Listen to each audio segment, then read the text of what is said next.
Later this week, Jewish families all over the world will sit down at their Seder table and, guided by the text of the Haggadah, recapitulate in a highly ornate and ritualized way the Israelite redemption from oppression in Egypt. The text of the Haggadah itself is fascinating, not only because of its sources and composition and what it emphasizes and how, but also because it references itself. There are discussions of previous Seders in the Seder. It's a document that structures a holiday designed in its very form to help us remember. Memory and the presence of the past is the great theme of the Haggadah, and it is the great theme of Dara Horn's new graphic novel, One Little Goat. Welcome to the Tikvah Podcast. I'm your host, Jonathan Silver. This week, my guest is the remarkable novelist Dara Horn, author not only of One Little Goat, but also of Eternal Life, A Guide for the Perplexed, 3 other novels, and a celebrated volume of reporting and essays, People Love Dead Jews. As we explore in our conversation this theme, the inescapability of the past, the formative nature of the past, the obligations imposed on us as memory-bearing creatures, and as a memory-shaped people. This is a theme that is woven throughout all of her work. Now she brings it into a work of visual storytelling for middle-grade readers in One Little Goat.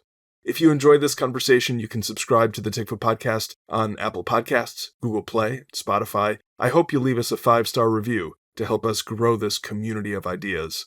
I welcome your feedback on this or any of our other podcast episodes at podcast@tikvah.org. And of course, if you want to learn more about our work at Tikvah, you can visit our website, tikvah.org, and follow us on Facebook and Twitter.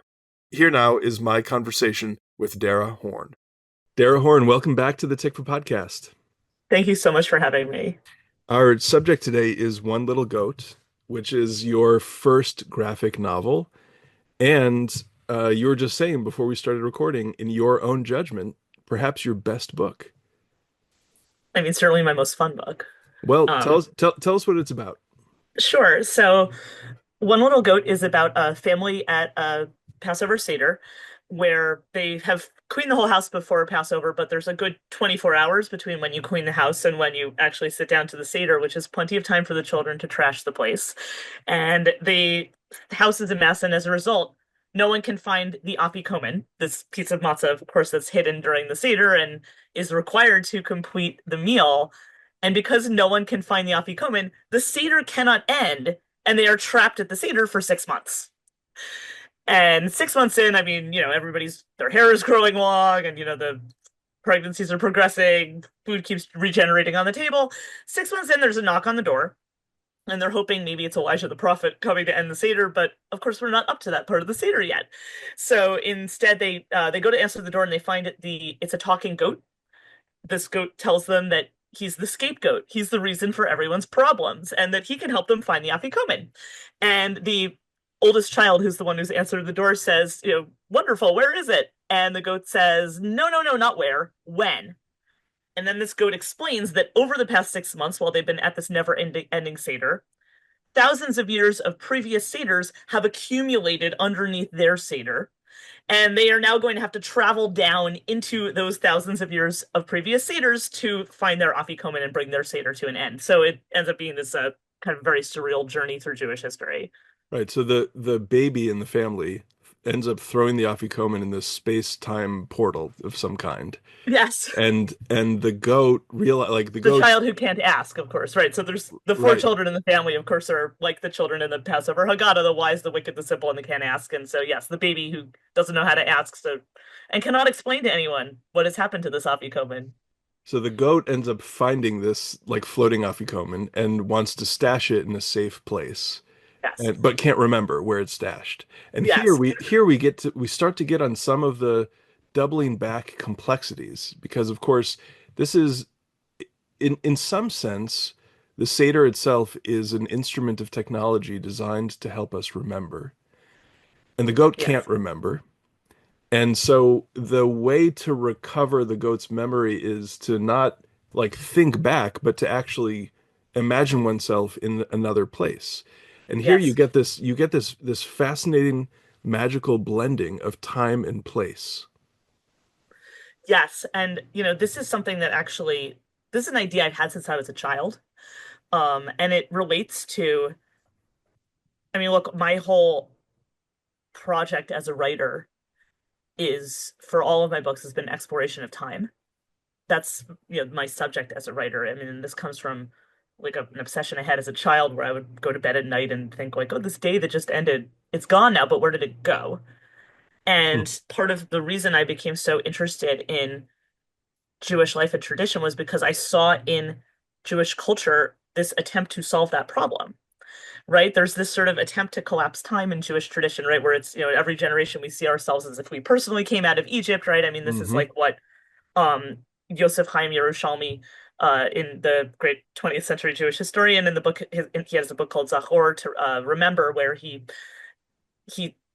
talks about history versus memory, and he says that for Jewish civilization, the past is not something to, it's not a series of events to be contemplated at a distance, but a series of situations into which one is existentially drawn.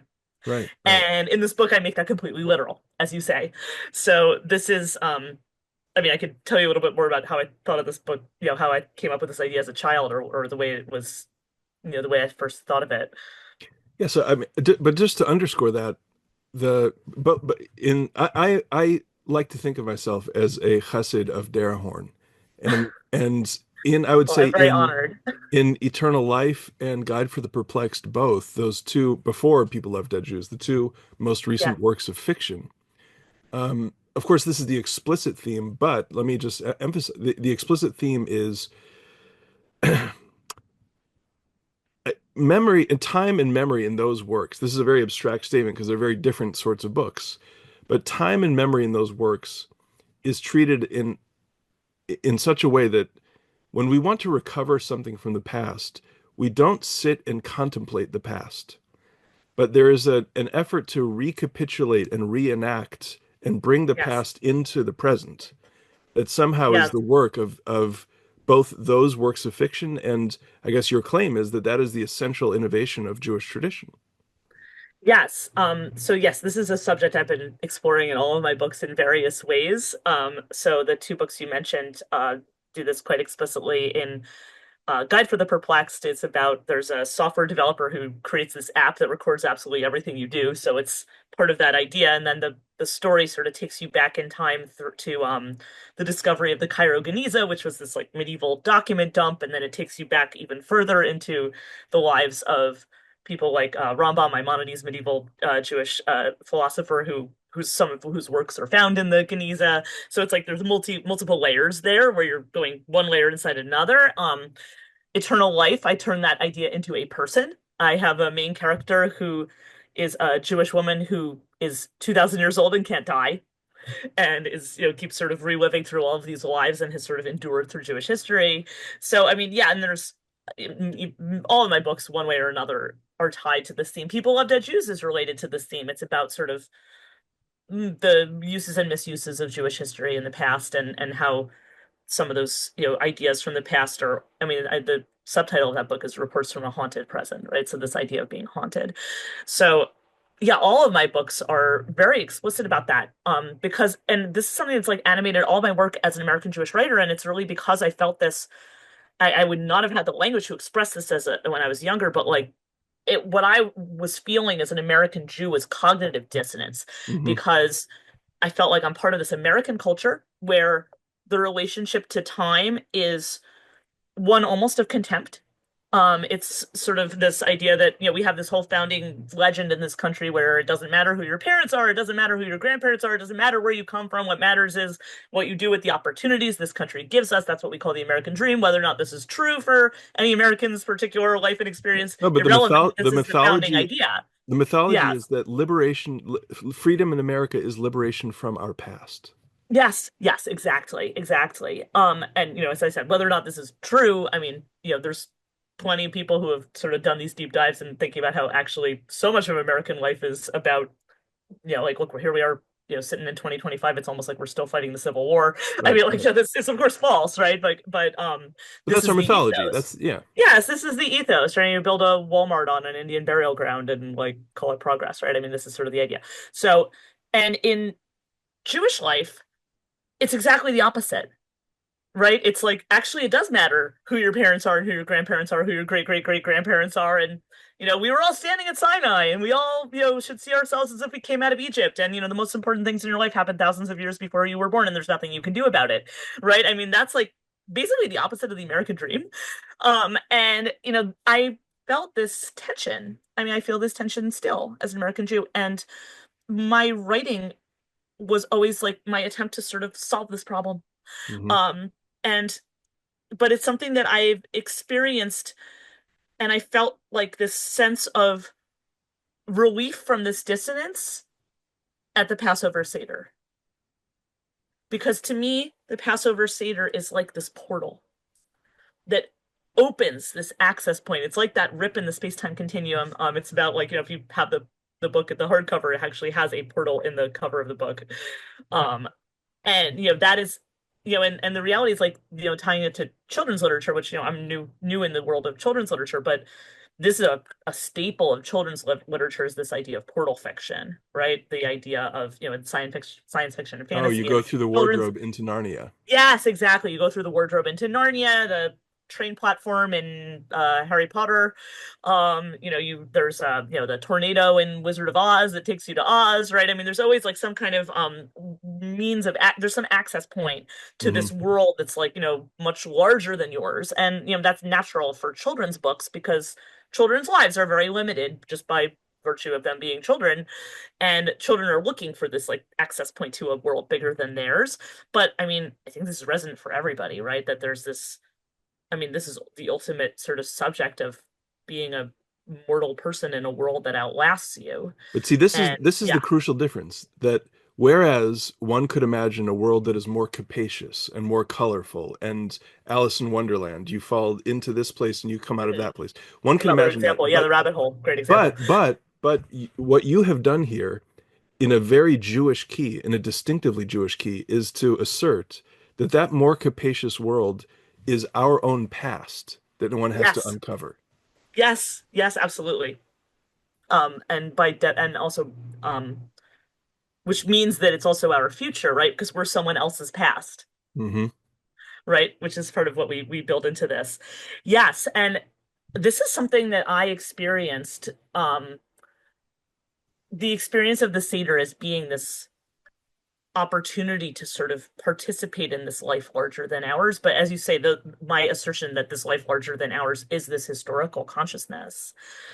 Um, So tell us the story of how you got this idea and your own Seders, growing up, and how they shed light on this question for you. yes. So yeah, this is an idea I've been thinking about since I was a child, and it is inspired by two Seders that I grew up going to. One was the Seder my parents hosted, where it was very important to my parents that um, I'm one of four children, so and I now have four children, and so yeah, the four children in the Haggadah feels very personal. Um, it was very important to my parents that we feel connected to this sense of you have to see yourself as if you personally came out of Egypt. And what they did for us is they encouraged us every year to create like songs and skits and plays where we would basically perform the story of the Exodus during the Seder. And this was like a lot of shtick. What we, obviously, we're wearing costumes and we're making, it was a lot of stuff that was like riffs on whatever was, pop culture at that time, and those, parody songs and things like that. And so, it's a little bit silly. It's not, it's not like this wasn't like an intellectual enterprise by any means. But what it gave me as a child was this sense of ownership over the story. And I think this was my mother's great insight. My mother's a PhD in Jewish studies, but she's spent her career as a public school teacher. And was her great insight as a teacher and an educator, is that, it's like if you give somebody a test, they learn it for the test and then they forget it. But it's like if you give someone a project, they will like they own that material, Hmm. right? It's like that. I mean, I feel like all of us maybe have school projects that we did as children that, long for many years later in our lives, I still feel like I have a personal affection for a giraffe because, I did the Yeah, project about giraffes when I was in fourth grade, right? It's absurd, yeah. right? But yet I do. Like I feel like there's fun facts I know about giraffes. I still remember them. I'm 47. It's kind of sad. But like this is what my parents did for us with the story of the Exodus, right? Where it's like, this year's skit, I'm Moses, right? And it's like, there all of those things. And, okay, this year I'm the wicked son or whatever it is. And it's like, owning that story and really feeling deeply invested in it. So that was one piece of it. But then there was another Seder that we usually went to for the second night, which was, it was not relatives of ours, it was friends. So these people were not in my family. Um, which was quite different. This was a large multi-generational gathering. It was probably 40 or 50 people, gigantic Seder, where they seated everybody at the Seder by age. So it was a very, very long table, and old people were all on one end, and kids were all the way on the other end. And because this was the 1980s and early 90s, the old people in this particular Seder, many of them were Holocaust survivors. Hmm. A couple of them had actually participated in the Warsaw Ghetto Uprising, which of course happened Right. on the first night of Passover in 1943. And that And very directly comes over into this book. oh, completely. Yes, Yeah. absolutely. Yeah. Yeah, there's quite more than one element of that Seder that became part of this book. So yeah, so they were, singing songs in Yiddish, and that was like their Seder was happening over there. That was what their Seder was about. And then around the middle part of the table were people my parents' age. There were a couple people there who were what we used to call refuseniks. These were, people who had managed to leave the Soviet Union. And these people were very active in what was then the movement to liberate Soviet Jews. And that's what their Seder was about. And they would talk about how, oh, when I was in Minsk in, 1979, our Seder was just, my mom smuggled a piece of matzah from a secret bakery, and that was the only thing I knew about Passover, right? And that was like their Seder was about, we're bringing Jewish people to freedom, right? And then it was like on the other end of the table, it's like me and these other kids who are basically just making jokes about The Simpsons, Yeah. right? And I just was like, I mean, first of all, like, as a child, like this was like a whole lot less fun than my Seder where I got to do all these skits and things. So I experienced it as like the less fun Seder, but like I also was like very aware. I'm like, there's multiple Seders happening at this Seder. Hmm. Right? Like there's like the Seder all the way on the end where the old people are like having their like Yiddish language Warsaw Ghetto Seder, and then there's like this something going on, some pre-Glasnost thing going on in the middle of the table, and then, right? I mean, and it's like I remember having this moment at that Seder when I maybe was like 12 years old, which is about the age of the kid in the main character of the book. I remember having this moment of this realization that this room that this Seder is in is this lighted box that is on the very top of a tower of other lighted boxes containing all of the Seders that these people at this table participated in the past, but then also the Seders that the old people at their Seder from when they were younger participated in. And it's like there's just more and more Seders going all the way down to the Exodus from Egypt. And I had this idea in my head since I was a child. That is amazing. Well, I still think about it. I think about it at every Seder. I think about this. well, the some of those figures, I mean, directly appear as figures in this book. I mean, I don't know Yes. any particular people from the 80s and 90s Seders when you were talking about The Simpsons, but there is a great grandmother in this book who experienced the Warsaw Ghetto Uprising and played a role in it. Yes. And when the the wise son follows the goat into the space-time Seder continuum, one of the Seders that they visit is hers. And there is a Seder of refuseniks in the Soviet Yes. Union. The wise son's Right. His father. father when his father's a little boy. Yeah. Yeah. And of course, there's like a kind of, happy end of history 1990s American Seder that is his mother's as well. Um, why don't you just introduce us to some of the other Seders that we get to visit throughout the course of their descent? I think, is the one would have to say, their descent into Jewish history. Yes. So I mean, and this is like, you said Alice in Wonderland. That is, and we could talk more about the illustrations, but the structure of it, it's not quite what I had pictured. I had this idea in my head of like this tower of rooms. It's the way it turned out in the book, and again, we could talk about how the art came about, but it's a tunnel of doors, right? Mhm. Heading down, and each door that you open brings you into another Seder, and it is an Alice in Wonderland kind of experience where it's like you open one door and it's like maybe sometimes you open the door and your head takes up the whole space, and sometimes you're tiny, and sometimes, it's a hatch in the ceiling, it's a trapdoor in the floor, something like that. So yes. So at first he is um on his way down, he's the and so the and this goat is leading this so-called wise child, who turns out to not be so wise, down on this journey with him. And at first, they're really trying to make it further down to find this afikomen, but the goat is says, oh well, on our way down, if you want, you can stop and visit your mom and your dad. And this actually is an important moment for him, because these glimpses of his parents as children tells him something about them. Like that moment when he's, there's prior, because we've met these people already in the beginning of the book. We meet them as these like annoying relatives at this Seder. And so one of whom is this like overeager dad, who's like, the guy who has like the frog puppets and is like, we're all going to dress up as characters from this Passover story. Who wants to be the angel of death? And it's like, the dorky dad that is so annoying. And then he sees his father's Seder, which, yeah, consists of the smuggled piece of matzah. Um, and he's like, his first comment is like, "That's crazy, my dad loves holidays. Like he would, like would be terrible for him." And then he's like, "Oh," and like suddenly he understands where his father's excitement for this comes from, right? Yep. And makes similar realizations about his mother, the great grandmother who appears up above at the contemporary Seder as the irritating old person who literally the only thing she ever says is, "You're all doing it wrong." Mm-hmm. She's like, and there's always someone like that at the Seder, right? The person who says you're all doing it wrong. But that comes to mean something. But yeah, then very quickly you get past the people who you quote know, and down into deeper levels. So yeah, and there's a wide variety of them. So some of the Seders that you end up visiting, they go to Sigmund Freud's Seder, but of course you don't meet Sigmund Freud, but you do meet his mother. Mm-hmm. Who, as she put it, he never calls. Yeah. He never writes, right? What did I do to deserve such a son?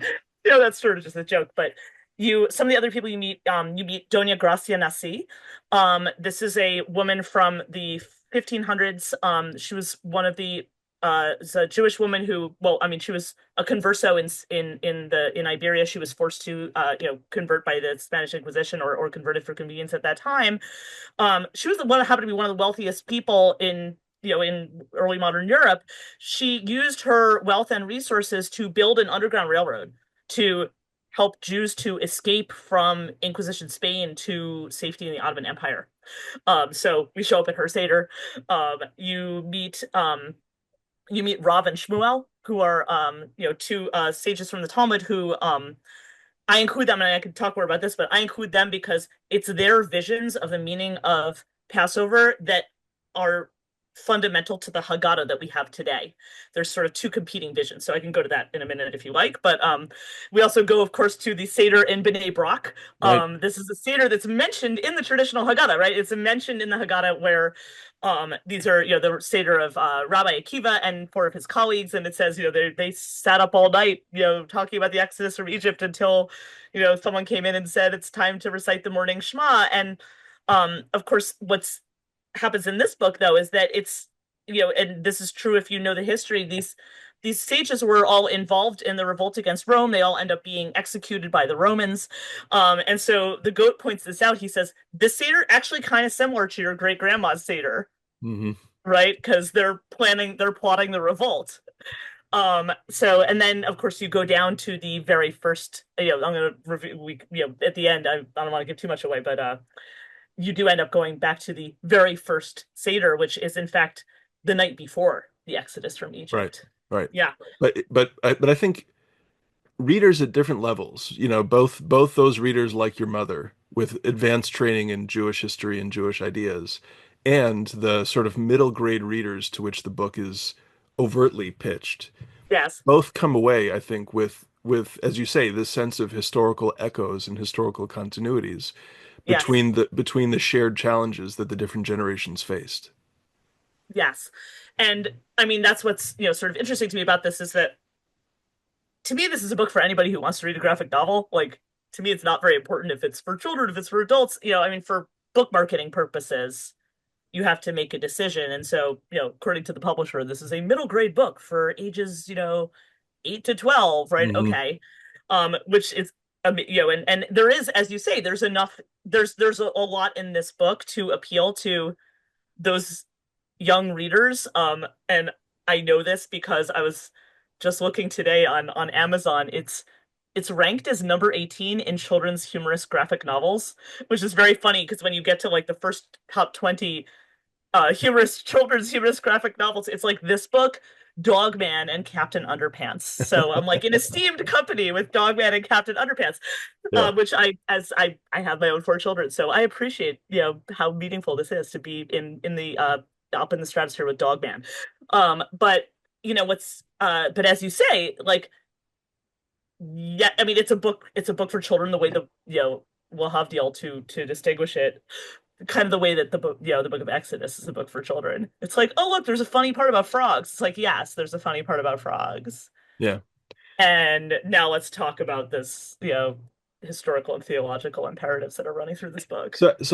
One of the theological questions I did want to ask you about is something that I didn't quite understand myself, which has to do with the why the goat. Good questions, right? That's Yeah. what this is all about. Why the goat plays the role that he does.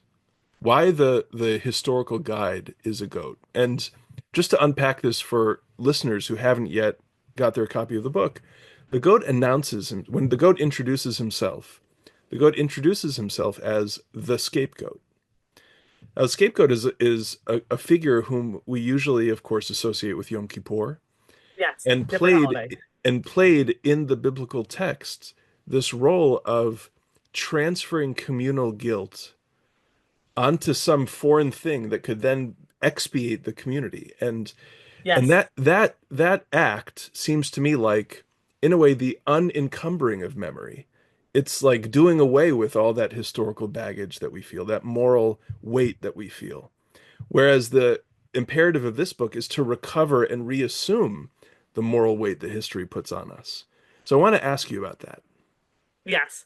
Um, so this is also something I've been thinking about, the role. I remember always joking with people in my family when I was doing I have a doctorate in Hebrew and Yiddish literature.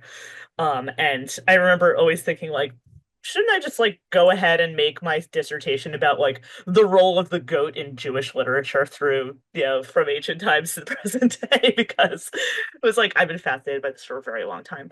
So yes, as you say, like the goat in, the scapegoat is this, plays this role in the Yom Kippur ritual in ancient times. And of course that's where we get, and as you say, that was an attempt to like expiate memory, right? And our memory, but this is a way of like eliminating what we've done in the past, right? This is like a very, it's not, it's sort of very, it's very different from what we today think of as teshuva, right? As repentance. And of course, this is where you get the English word scapegoat, which is something that is often how we think about the role that Jews play in a non-Jewish society, Hmm. right? So in that sense, and to me, that is why like the goat keeps coming back, right? It's like this is like, and where I see that in the place I connect it to Passover is title of the book, One Little Goat. Of course, Hmm. this is from the song Haggadah that we sing Right. at the end of the Seder. Um, you know, and this song, I mean, the reality of this song is like it's probably a drinking song that is at the end of the Seder with, you're done with your four glasses of wine. Okay. And there's, that's probably the only reason for that song is there. But what I think is interesting about it is there's one interpretation that I think it's this interpretation I think is only traced to like the 19th century. So, this is apocryphal. But what I find the most compelling explanation of that song is that the goat represents the Jewish people. So the lyrics of the song, first, for to refresh your listener's memory, right? This is my the goat that my one little goat that my father bought for 2 zuzim. So zuzim is coins. Um, then came the cat that ate the goat. Then came the dog that bit the cat, and there's more and more. It's one of these progressive songs until you get to the angel of death, and then God kills the angel of death. Right. So the interpretation I found very compelling is that the goat is the Jewish people. My father, who buys the goat for 2 zuzim, is God, who acquires the Jewish people for the two tablets of the Ten Commandments, and that all of these other animals and entities in the song are these empires that conquer the Jewish people. So, and I'm gonna get this wrong, but it's like, I think the cat is the Babylonians, and then but then these empires that conquer the Jewish people then also end up conquering each other Hmm. along the way. So it's like, the cat is the Babylonians, and then the dog is the Persians, and then, I don't know, there's like, Greeks and Romans and Byzantines and Islamic empires, and I think the last one is the Crusaders, and then God kills the angel of death. So it's this sense of the repetitiveness of Jewish history is built into this song. Um, and I, With some kind of providential safety at the end of the yes, story, right? yes, Like that's that the God yeah, kills the angel of yeah. death. Yes, yes. And even though, yeah, obviously, like, the goat gets eaten in the very first, second verse or whatever, but then you keep coming back to the goat, right? You keep Hmm. coming back to the goat. It doesn't matter how many times the goat gets eaten, you keep coming back to the goat. And there's what I had noticed. So my academic work was in Hebrew and Yiddish literature. I just noticed this like figure of the goat keeps coming up in a lot of um a lot of Hebrew and Yiddish literature. The very first story I ever read in Hebrew, as opposed to in translation, when I was a teenager, was Maaseh Ha'ez, the Fable of the Goat by Shai Agnon, who's Mm, the only Hebrew writer who ever won the Nobel Prize. And it is like riffing on all these legends about goats, and it's about this goat that travels through this tunnel from this shtetl in Poland to Tzfat in the land of Israel, and then right. I mean, there's all these shenanigans with following the goat back and forth through this tunnel, There, which obviously that book that was also recently made into a that was graphic yes, it was novel. a graphic novel. It was by Shai Charka, Right. Israeli cartoonist, made that into, and it was in Hebrew. It was called Shai Agnon, and it's now available in English. It's called From Foe to Friend, and it's a few Agnon stories, but yes, one of them is the Mm, one is Maaseh Ha'ez, the Fable of the Goat. Um, One of my favorite stories by Shalom Aleichem, the Yiddish writer, is the the uh, what is it called I'm going to translate it into English. It's like the Haunted Tailor or the Enchanted Tailor, and it's about it's also about it's like about this it's based on a Helm story about this guy who goes to buy a milk goat, and then there's this person on the way back home who swaps it out for a billy goat, and then he keeps going back and forth, and it keeps getting swapped, and it's like the shenanigans in the Helm story. It's basically just a shenanigan story, but then Shalom Aleichem sort of does something with it where the goat ends up escaping, and it sort of becomes this sort of like more mystical tragedy. mm. So what I thought was I just sort of kept thinking about this character of the goat. Because usually these stories like the goat is a device, but I started thinking about the goat as a character. And I think the first time I thought about this actually was with Shai Charka, with that illustration of Maaseh Ha'ez, the illustration of the Ognon story Fable of the Goat, because he does an illustration of that goat where you sort of the goat really becomes a character in the book instead of just a symbol. And I thought about that in creating this book because it was really important to me that like the goat character, because there's a lot of children's literature, especially like cartoons and that kind of thing, where there's like the cute animal sidekick. Right. That's not what this is, right? I mean, this is the goat is sort of this much more kind of like stoic figure, and and like I just felt this like empathy for this goat who's like playing all of those roles, right? Carrying the sins of the people, right? I mean, think about the role of that goat in that Yom Kippur ritual, right? Like what and like to have to carry this burden with you, Yeah. and that all of us sort of carry this burden of Jewish history with us, right? And so many of the things that we think of as defining in Jewish history, um, we don't tend to think of it this way anymore, but I often think about like, wow, if only they hadn't revolted against Rome twice, right? Like we thought that was a good idea, right? And sort of like, taking, sort of thinking about like how things could have been done differently in some cases, and feeling this weight, right? And how the goat carries this weight with this like this deep integrity, Hmm. and The goat is there's this like solidity and dignity and integrity that this goat in the book carries with him, and it's like it's sort of a joke, right? Because there's points in the book, it's sort of like a like a recurring joke where every time something goes wrong, the boy says to the goat, "This is all your fault," and the goat's like, "I know." Yeah. right? Like, No, everything's my fault, always, that's right? the that's the goat's appointed role, is to Yes, assume the guilt of all around him. And we're not correct. to say that But in this the is also like assuming a responsibility, right? yeah, yeah, And the goat is the one who has this access to the past because he has carried this responsibility. right. And that's an important point. In the earliest of Seder generations in the text, Yes. like the gentlemen sitting at the Seder table in Bnei Brak know the goat. He's like Oh, they know him. Yes. yeah, Yeah, he's Rabbi a Akiva familiar knows the goat. character. Yes. Yeah. Rabbi Akiva's like, of course I know this goat. Right. So Dara, let's talk for a minute maybe about we've been talking about the ideas and the narrative structure of this text, but of course it is a graphic novel, it's an illustrated work. So, first of all, why did you decide to do that? That you've written these fabulously successful novels, but they're novels. And Yes. this is a, turning a new page for you. How did you find the artist? What compelled you to work with this particular person?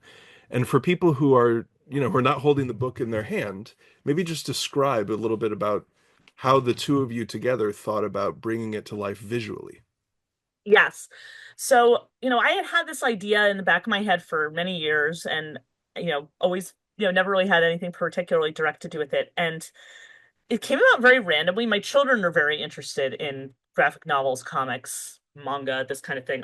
I'm not. This is not my world. But my children are, I fortunately am very obsessed with this. And was one point we were on a few years ago we were on a family road trip and we stopped at a comic book shop and my kids came out with like armloads of books and there was one particular like real thick graphic novel that they had bought that they were fighting over this book in the car, right? Like, oh, it's my turn to read it. No, you already had it. Like, this is, and I'm like, what are you guys fighting about?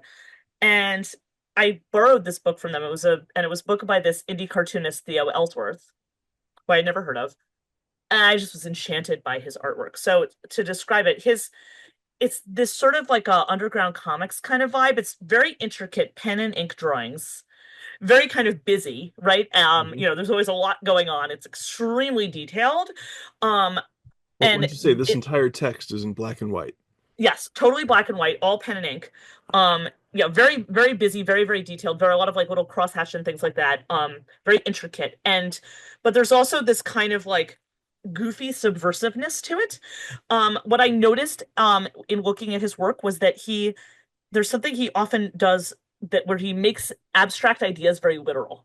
So I remember one image that he had where it was something like it was called walking around with a yelling brain and it had this image of this man whose head was unzipped and then there was another man coming out of his head, Mhm. right, who's yelling and then of course that man's head is unzipped and it was sort of just this like very stark way of like illustrating abstract ideas but with like this sort of sly humor.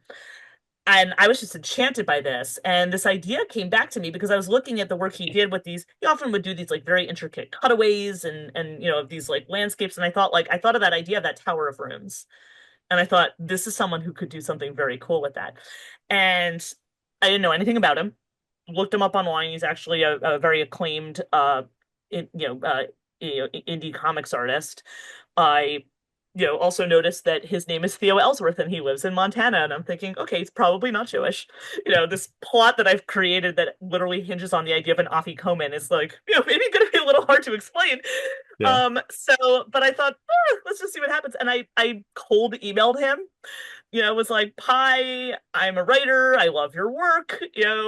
I have this idea for a book, wondering if you'd be interested. It's a little hard to explain, deep breath. And he was totally game. Hmm. Um, it was amazing to work with him. I wrote this manuscript for the book, which, it's also a very different writing style, right? Because it's almost more like writing a script Yeah. for a play or a screen or a film or a screenplay or something like that because you're writing dialogue and then you're writing descriptions of like it's like stage directions was how I thought of it of like what should happen. And I guess had it in my head. I'm like, oh, I'll write this manuscript and then I'll dump it in his lap and then 8 months later he'll turn around and give me a book. That's not what happened. It was truly a collaboration. He would usually do like 5 pages at a time in pencil and then share it with me and I would we would sort of go back and forth about, what's working, what's not working. And lots of time the art would adjust to the story, but there also were times when the story adjusted to the art. Yeah, give me an There example are of that. things in the story. Sorry. Give me an example of that.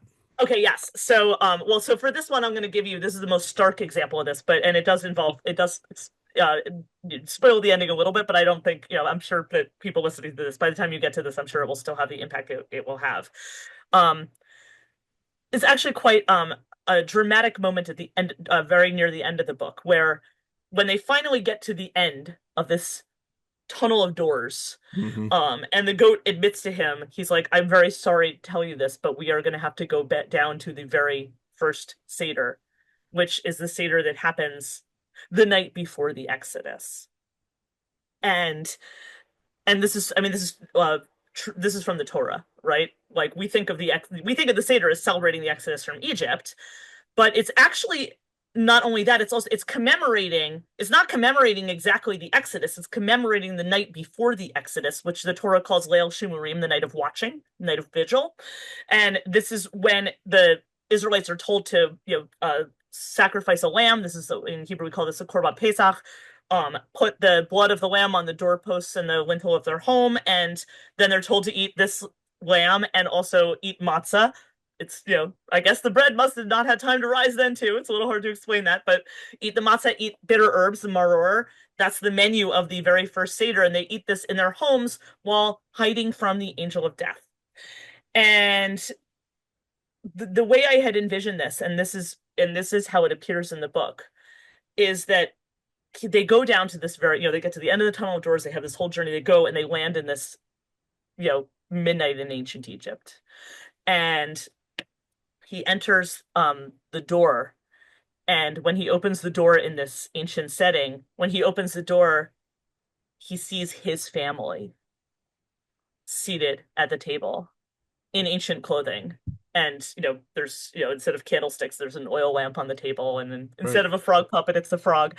And of course, then their family is all entirely terrified. And there's and to me, this is like the key to the book, right? Because we already know all these characters, right? We've met them all upstairs, so to speak. And he walks in, and this is the moment when it's you see yourself as if you personally came out of Egypt.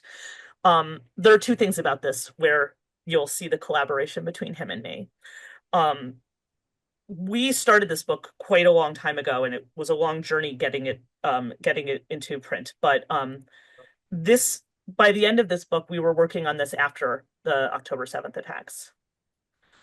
And when he was illustrating this, we had, been talking about it together, and he said, I want this part of the book to feel completely different from the rest of the book. He said this. This isn't me telling him. Yeah. He said, when we get down to the bottom of this, in this night of watching, he says, it's going to feel completely different. It's going to feel It's very, darker. darker. Yes, dark. He's like, there's going to be a lot of crosshatch, a lot of shading. Everything's going to be in shadow. And so that was his idea. And what he did also, and the other thing that was his idea that came from him, not from me. I don't even remember. It might have come from me. I think this came from him. There are 2 points in the book where you meet the angel of death.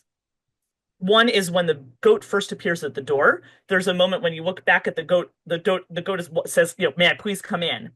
And behind him are all the other animals and elements from the song Haggadah. You see the cat and the dog, and all that. And then at the back you see the angel of death. And then the goat is like, "Please, can you let me in?" And the kid's like, "Okay, fine." And then the goat comes in, and then and then the goat says, "Close the door," and he's closing the door. And as the reader, you see that the angel of death has come right up to the door. But the child doesn't see it. It's behind him, and he's closing the door.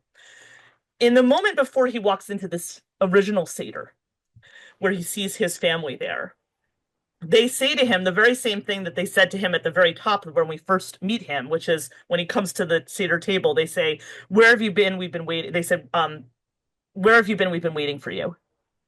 So the same words, and that's from me. But then what Theo Ellsworth did in this moment was you see and this I do say this in the script, so to speak. You see the angel of death behind him, and then they say, "What are you waiting for? Close the door." And he closes the door, But what happens in that moment, it's the very same scene with the angel of death coming right up to the door, but in this instance, the child turns and he sees the angel of death. I cannot look at this part of the book without thinking of the mamad, the safe room or the bomb shelters, the safe rooms where Israelis were hiding on October 7th. And where people, of course, people in Israel still go when there's missile attacks. This idea of being in this room where you're close the door and wait to be passed over by the angel of death. That is what that part of the book has come to mean to me. But what the thing that Theo Ellsworth really added that changed the story in this point was, and I did not think of this because I'm not thinking visually. He told me this. He's drawing that image of the family at the ancient table, and he noticed this. He said, Dara, I noticed a problem while I'm drawing this table. Where's the ancient hymn? In other words, this boy who's come, and none of the characters are named, so that's why I'm saying him, the wise child. He's come down from the top Seder at the top, from the contemporary Seder, all the way down to this night before the Exodus. And he meets his whole family there. That's the way I wrote it. I'm like, he walks in and he sees his family. But then the Theo Ellsworth says to me, he's like, where is he? Shouldn't there be an ancient version of him? Right. Why isn't he at the table? And I hadn't thought of that because I'm not sitting there drawing all these people at the table. And he said this, and then he said, well, I know where he is. He's up at the top. And so then there's a moment later where where the child returns to his contemporary Seder, of course, with the afikomen in his hand, and he quite literally runs into the ancient version of himself. Because, of course, we see ourselves as if we personally came out of Egypt. So, yeah, it was really an amazing, beautiful experience working with this artist. So, do you think that what role was One Little Goat have in your imagination in the family's Seder? Are you saying the goat? It's the No, goat no. The story, your book, in my family Seder? in a family's, in your readers. Oh, I see what you're saying. Okay. I think that this is a story that introduces children to something that's not often presented, right? Because typically we present children with the story in Exodus, of the story of the Exodus from Egypt, which is told in this sort of oblique and truncated way in the traditional Haggadah. Or we introduce them to the traditional Haggadah and all of the liturgy in the Haggadah. But there is very rarely this kind of understanding of everything in between, right? That there's this whole there's something in between the Exodus from Egypt and your Seder. And so, it's not a Haggadah, although I've already had people have asked me, they're like, for next year, you have to bring out a companion Haggadah with all the same characters. And I'm like, that would be cool. No, it's not a Haggadah. It's not a replacement for that. But how do you see it supplementing? How do you see it supplementing the way that we tell the traditional way that we tell the story to our children? So to me, this is an added dimension of that.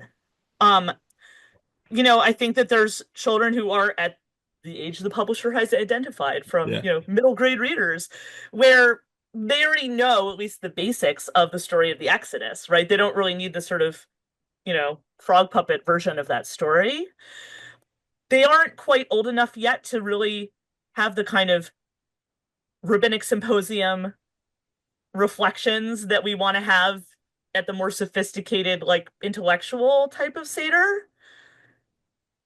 And this is a beginning that is introducing people to that layer of the meaning of Passover. So the layer of meaning that's past, yay, we were slaves and now we're free. But that pushes past that, but in a way that is accessible.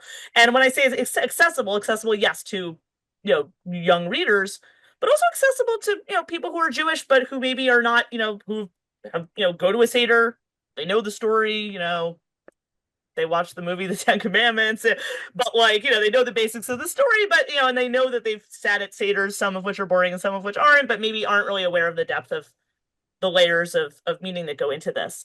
So that's that's who I that's sort of the context in which I would hope this book would be read. Part of the story is that the character actually gets to see some older Haggadahs. What role does that play in the story? Why did you put it in there?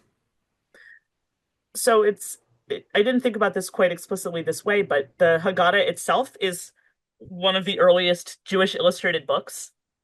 There's a very big, a robust tradition of medieval manuscript Haggadahs that are not just manuscript but illustrated Haggadahs, and I thought this was a great opportunity to sort of use this traditional artwork. And so what I did was I shared with the illustrator many versions of medieval Haggadahs, and Right. he just like took the ones that were most interesting to him and he went to town with them. The bird's head So Haggadah there's this appears here. Yeah. Yeah. Yeah, so there's like, the bird's head Haggadah, which is this 13th century Haggadah where the people were drawn with birds' heads. This is very appealing to this surreal cartoonist. Um, there's there's actually quite a few images in there that are drawn from classic Haggadahs. There's one that's the Prague Haggadah, which is actually the first printed Hebrew book. There's a point where they keep opening these doors to go into Seders, and at this point, the door is actually the image of the cover of the Prague Haggadah. So it's like you're opening the book as a door. There's also there's a whole section about that's a sort of a meditation on the four sons or the four children of the Haggadah, the sort of four personalities that are personified by the four children in the family in the book. And he draws on images from the Washington Haggadah, which I'm going to get this wrong. I think it's a 13th century manuscript from Northern Europe, where these images are like kind of these, late medieval people where there's like the sage and the knight and that sort of thing. And then he combined that with another medieval Haggadah where those four sons are portrayed on almost like a playing card, Hmm. right? So they're sort of illustrated as like these iconic playing cards. So yeah, I mean, there's a lot, and obviously for young readers and for a lot of readers, this is just going to be like kind of a goofy, interesting illustrations. But there is this like depth to the way in which it's engaging with the history of Jewish art. One Little Goat was illustrated by Theo Elmsworth and written in 2025 by Dara Horn. Dara, thank you for joining us. Thank you so much for having me. Chag Sameach.